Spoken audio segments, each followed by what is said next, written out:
ఇంద్రప్రస్థలో ఒక్కొక్క విల్లాని ఎన్ని స్క్వేర్ యార్డ్స్లో నిర్మించారు? బేసికల్గా ఏంటంటే మేజర్గా 2 సైజులు పెట్టాం, ఎక్కువ పెట్టకుండా.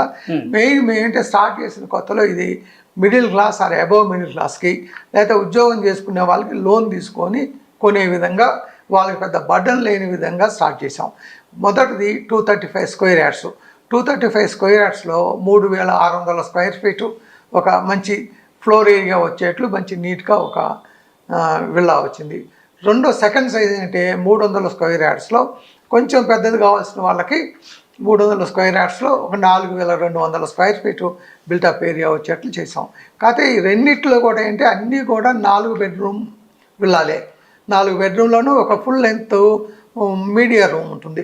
సో ఈ విధంగా ఆల్మోస్ట్ 5 బెడ్రూమ్స్ అనుకోవచ్చు. రెండు ఒకే రకంగా ఉంటాయి, కాకపోతే రూమ్ సైజులు కొంచెం తేడా ఉంటుంది. బేసికల్గా లేఅవుట్ రెండు కూడా సిమిలర్గా రెండు ఒకే విధంగా ఉంటాయి. ఇది కాకుండా కొన్ని 400 స్క్వేర్ యార్డ్స్వి, 600 స్క్వేర్ యార్డ్స్వి కొన్ని ఫ్యూ ఉన్నాయి అనమాట. అదేంటి ఆ రోజున్న పరిస్థితుల్లో అంత బడ్జెట్ కస్టమర్ పెట్టలేడే అనే ఉద్దేశంతో సెలెక్టెడ్గా కొన్ని ఏదో 10-15 అట్లా పెట్టాం. సో బేసికల్గా ఇవన్నమాట. సార్, ఇంద్రప్రస్థ కాకుండా ఇంకా ఏ ఏ ప్రాంతాల్లో మీ వెంచర్స్ ఉన్నాయి? సో మా ముప్పా గ్రూప్లో బేసికల్గా 2 కంపెనీలు ఉన్నాయి.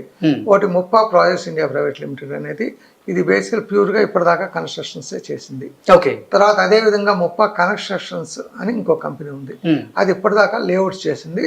ఇప్పుడే కొత్తగా విల్లాస్లోకి అపార్ట్మెంట్స్లోకి వెళ్తుంది. సో ఈ రెండు కూడా మా పిల్లలిద్దరూ చూసుకుంటున్నారు. సో ఇకపోతే ముప్పా కన్స్ట్రక్షన్స్ కంపెనీ కింద షాద్ నగర్ కొత్తూరు దగ్గర ఒక మంచి ఒక 36 ఎకరాలు 40 ఎకరాల్లో ఒక మంచి లేఅవుట్ చేసాము. లేఅవుట్ చాలా బాగా డెవలప్ చేసాము. అంతా కంప్లీట్ చేసి సేల్ చేసి వాళ్ళు హ్యాండ్ ఓవర్ చేసాం. అదేవిధంగా ఆ దగ్గరలో కొత్తూరు దగ్గరలో ఇంకొక కొత్తది స్టార్ట్ చేస్తున్నాం. అది కూడా ఒక 35 ఏకర్స్లో ఉంటుంది. బేసికల్గా మా స్పెషాలిటీ ఏంటంటే మొదటి నుంచి విల్లాస్ ఏదైతే లేఅవుట్లు డెవలప్మెంట్ చేస్తున్నామో, సో మాకున్న ఎక్స్పీరియన్స్ వలన మేము ఆ క్వాలిటీ కానీ, రోడ్ ఫార్మేషన్ కానీ, లేకపోతే మిగతా ఫెసిలిటీస్ కూడా అంతా చాలా బెస్ట్గా ఇస్తాం. ఇప్పుడు మొదట్లో మేము వేసిన ఏదైతే లేఅవుట్లు ఉన్నాయో ఇవాళ 25 years తర్వాత కూడా రోడ్లు కానీ ఏదైతే మేము ఫెసిలిటీస్ ఇచ్చామో ఇప్పటిదాకా చెక్కు చెదరకుండా బ్రహ్మాండంగా ఉన్నాయి.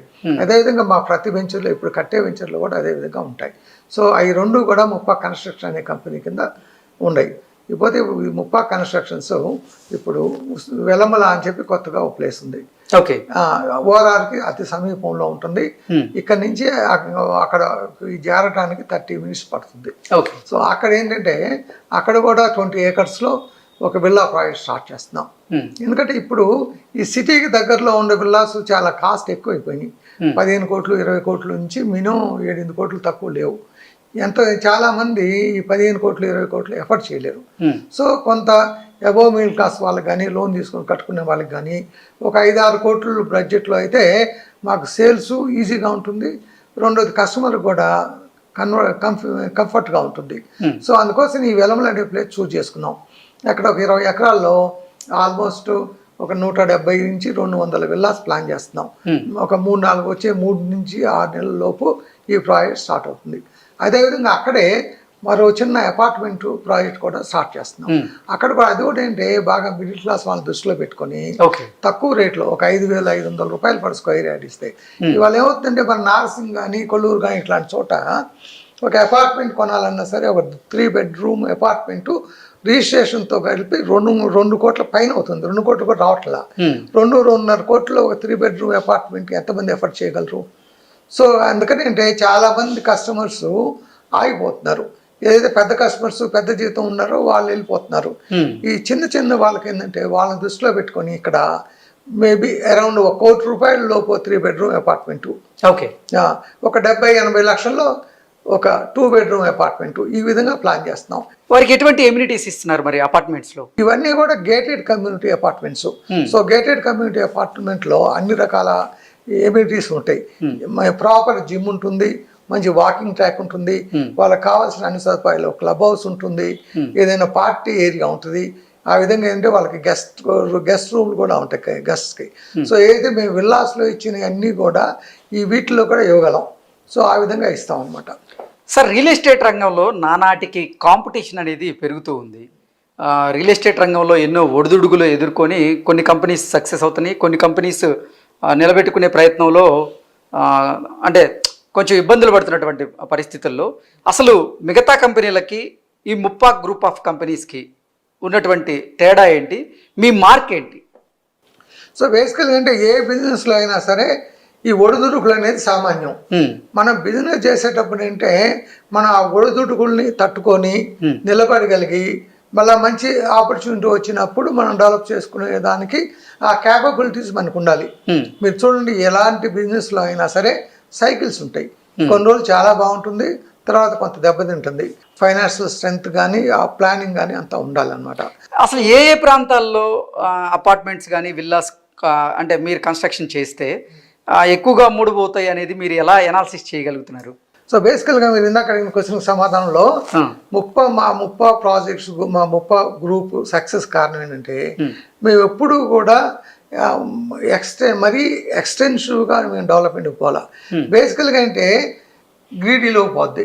అగ్రెసివ్గా ఉన్నప్పుడు బిజినెస్ బాగా ఫ్లరిష్ అవుతుంది, గ్రీడీగా పోయినప్పుడు పడిపోతుంది. సో మొదటి నుంచి కూడా బేసికల్గా మా స్ట్రెంగ్త్ ఏంటంటే మేము చేసే ప్రాజెక్టులన్నీ కూడా మా సొంత ల్యాండ్స్లో చేస్తాం ఒకటి. రెండోది కూడా ఒకేసారి 4-5 ప్రాజెక్టులు చేసుకోం. జనరల్గా అంటే బిజినెస్లో అది కరెక్ట్ మోడ్లో కాకపోవచ్చు, మేమేంటే సేఫ్టీగా. సో దానివల్ల మేము స్టెబిలైజ్డ్గా ఉంటున్నాము, మా బిజినెస్ కూడా ప్రాపర్గా ఉంది, కస్టమర్కి కూడా మంచి ప్రోడక్ట్ ఇవ్వగలుగుతున్నాం. ఈ రియల్ ఎస్టేట్ రంగంలో ఓపెనింగ్ ఆఫర్స్ అని చెప్పి ఈ మధ్య కాలంలో చాలా కంపెనీస్ కస్టమర్స్ని మోసం చేస్తున్నటువంటి నేపథ్యాన్ని మనం రోజు గమనిస్తూ ఉన్నాం. ఏంటి సార్, ఈ ఓపెనింగ్ ఆఫర్ కింద భారీగా డిస్కౌంట్లు పెట్టి ఎందుకు ప్రజల్ని లేకపోతే కొనాలనుకుంటున్నటువంటి కస్టమర్లని మోసం చేస్తున్నారు? దాన్ని ఎలా గమనించుకోవాలి అంటే ఏం చెప్తారు సార్? ఇప్పుడు జనరల్గా ఇదేంటంటే ఇది ఈ బిజినెస్ సంబంధించిందే కాదు, అన్ని బిజినెస్లో కూడా ఇలాంటి చిన్న చిన్న క్రాస్ తోవలన్నీ ఉంటాయి. సో ఇక్కడికి వచ్చి ఈ ప్రీ లాంచ్ అనేది ఏంటంటే, ఎప్పుడైతే ప్రీ లాంచ్ అనేది ఒక బిల్డర్ని తప్పు పట్టడానికి లేదు, అదేంటంటే కస్టమర్ మీద కూడా ఆధారపడి ఉంటుంది. ఇవాళ రేపు ఏంటి కస్టమర్స్ ఏంటి, మాకు తక్కువ రేట్లో సగం రేట్లో కావాలి, సో అని వాళ్ళే మనం మంచి రెగ్యులర్ రేట్ ఆఫర్ చేసి మనం బిల్డింగ్ అంతా కట్టి మనం చూస్తే సో దానికి రాదు. వాళ్ళు ఏమంటారు, నాకు అంత రేట్ వద్దు, నాకు వాళ్ళు ఎవరు వస్తే చౌకగా ఇస్తున్నారు, మీరు కూడా సగం రేటుకి. ఇప్పుడు మనం ఏంటి మంచిది ఎవరైనా సరే ఇప్పుడు నార్సింగ్ ప్రాంతంలో 8,000-9,000 స్క్వేర్ ఫీట్ తప్పు ఇవ్వలేరు. సో వాళ్ళ ఎక్స్పెక్టేషన్ ఎలా ఉంటుందంటే 4,000-5,000 కావాలి, నేను కావాలంటే ఒకేసారి డబ్బులు ఇస్తాను అని. సో ఆ ప్రాసెస్లో ఏమవుతుంది, కొంత అది ఎన్కాష్ చేసుకోవటానికి కొంతమంది ఏంటంటే ఈ ప్రీ సేల్స్ మొదలుపెట్టారు. లెక్క ప్రకారం ఏంటి ఇలాంటి ప్రీ సేల్స్ అన్నీ కూడా పర్మిషన్ రాకుండా ప్రీ సేల్స్ చేయటం అనేది. అసలు ఈ ప్రీ సేల్ నమ్మచ్చా సార్? అంటే అదే చెబుతున్నాను, ప్రీ సేల్స్ 2 రకాలు ఉంటాయి. రేరా నంబరు, పర్మిషన్ ఇవన్నీ రాకుండా సేల్ చేసేది పొరపాటును కూడా నమ్మకూడదు, అవి సూరు కాదు. ఒకసారి అంతా ప్లాన్ వచ్చి రేరా నంబర్ వచ్చినాక 1 టైం ఆఫర్ అంటారు, అది ప్రీ లాంచ్ కాదు. 1 టైం ఆఫర్లో కూడా రెగ్యులర్ ప్రైస్ కంటే చాలా తక్కువకి ఇస్తారు. అట్లాంటి వాటికి పోతే సేఫ్. ఇదేంటంటే ప్రీ లాంచ్కి వెళ్తే అదంతా కూడా దేవుడి మీద భారం వేసినట్లు. ఒకవేళ బిల్డర్ కనుక దాన్ని సక్సెస్ఫుల్గా కంప్లీట్ చేసి హ్యాండ్ ఓవర్ చేస్తే ఓకే, లేకపోతే చాలా కష్టం. జనరల్గా అంత రేట్లో ఇచ్చి బిల్డర్ కూడా సస్టైన్ కాలేడు. సో కాబట్టి కంప్లీట్ చేసి హ్యాండ్ ఓవర్ చేయడానికి చాలా తక్కువ ఛాన్సెస్ ఉంటాయి. సో ఆ రిస్క్ మనం ఎంతవరకు చేస్తున్నాము, చేయొచ్చా లేదనేది ఆ పర్సన్ బట్టి ఉంటుంది. అది దాన్ని ఆలోచించుకొని ఎవరికి వాళ్ళు డెసిషన్ తీసుకోవాలి. అది ఇప్పుడు హైదరాబాద్ చుట్టుపక్కల చూసుకున్నట్లయితే 4 దిక్కుల్లో ఏ ప్రాంతంలో ఇప్పుడు మార్కెట్ ఎక్కువగా ఉంది, ఏ ప్రాంతంలో తీసుకుంటే వితిన్ తక్కువ టైంలో ఎక్కువ లాభాలు వచ్చేటువంటి అవకాశం ఉందంటే ఏం చెప్తారు? ఒకప్పుడు ఈ వెస్ట్రన్ సైడు చాలా గ్లోరియస్గా ఉండేది, అంతా డెవలప్మెంట్ చాలా ఫాస్ట్గా ఉండేది. కాదు ఇప్పుడు ఏంటంటే ఈ మధ్య కాలంలో గత 2 సంవత్సరాల కాలంలో గవర్నమెంట్ తీసుకున్న అనేక నిర్ణయాల వల్ల కానీ లేకపోతే ఈ పాపులేషన్ పెరగటం వల్ల కానీ సో ప్లేసెస్ ఏంటంటే మిగతా అన్ని రోడ్లకు కూడా కాస్త కోస్త డెవలప్మెంట్ వస్తుంది. ఈ వెంచర్స్ అనేవి ప్రతి చోట స్టార్ట్ చేస్తున్నారు. ఈ కంపెనీలు అనేవి కూడా బాగా స్ప్రెడ్ అయిపోయినాయి సిటీలో. సో దానివల్ల ఏంటి ఈ గ్రోత్ అనేది ప్రతి ఏరియాలోనూ ఉంటుంది, 4 దిక్కులా ఉంటుంది. కాదు ఓన్లీ పర్సంటేజ్ వ్యారీ అవుతుంది. ఎప్పటికీ కూడా ఇప్పటిదాకా వెస్ట్రన్ సైడ్ చాలా లీడ్ చేస్తూ వచ్చింది, ముందు ముందు కూడా ఈ వెస్ట్రన్ సైడ్కి ఏంటంటే ఒక ఎడ్జ్ వచ్చేసింది. ఐటీ కంపెనీస్ అన్ని ఈ ప్రాంతంలో ఉన్నాయి, జనం షిఫ్టింగ్ అంతా ఇక్కడ ప్రిఫర్ చేస్తున్నారు. సో ఆ విధంగా ముందు కూడా ఈ వెస్ట్రన్ సైడ్ ఒక ఎడ్జ్ తీసుకుంటుంది, ఇక్కడే డెవలప్మెంట్ ఎక్కువ ఉంటుంది.